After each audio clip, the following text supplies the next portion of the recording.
আসসালামু আলাইকুম। চলুন আজকে আমরা জেনে নিই স্বাস্থ্য কথায় কী থাকছে। চিকুনগুনিয়া থেকে রেহাই পেতে যা করবেন। দেশে এখন নতুন আতঙ্কের নাম চিকুনগুনিয়া। মশাবাহিত রোগটি খুব দ্রুত ছড়িয়ে পড়ছে রাজধানী সহ সারা দেশে। এডিস অ্যালবোপিক্টাস ও এডিস এজিপ্টি প্রজাতির মশার কামড় থেকে এই রোগের উৎপত্তি। এবারের গরমে রাজধানীর অনেকে এই রোগে আক্রান্ত হচ্ছেন। এতে আক্রান্ত ব্যক্তির মৃত্যু ঝুঁকি না থাকলেও রোগীকে ভুগতে হয় ব্যথা ও গিরা ফুলে যাওয়ার মতো অবর্ণনীয় কষ্টে। কখনো কখনো রক্ত জমাট বেঁধে যেতে পারে। ডেঙ্গু রোগবাহী এডিস মশা মূলত এই রোগ ছড়ায়।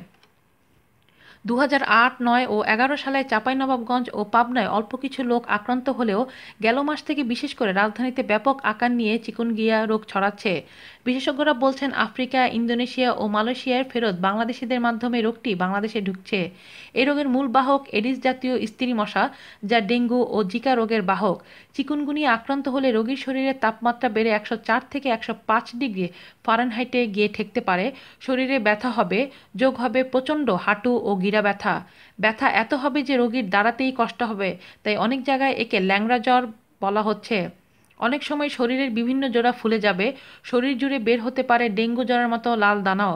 চিকিৎসকরা পরামর্শ দেন এই রোগের নির্দিষ্ট কোনো ওষুধ নেই, স্বাভাবিক নিয়মে 5 দিনের মধ্যেই সেরে যায়। তবে ব্যথা ও জ্বর কমাতে প্যারাসিটামল জাতীয় ওষুধ খাওয়া যেতে পারে। এই রোগ হলে কোনো অ্যান্টিবায়োটিক খাওয়ার দরকার নেই। এই রোগ থেকে সাবধানতার উপায় হিসেবে মশার উৎপত্তিস্থল ধ্বংস এবং মশা যেন না কামড়ায় সেই দিকে খেয়াল রাখলেই নিশ্চিন্ত থাকা যায়।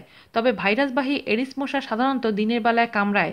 এদিকে বিশেষজ্ঞদের মতে চিকুনগুনিয়া হলে আতঙ্কিত না হয়ে বিশ্রাম ও বেশি বেশি তরল খাওয়া এবং চিকিৎসকের পরামর্শ নেওয়া উচিত। আজ এ পর্যন্তই। ভালো থাকবেন সবাই। আল্লাহ হাফেজ।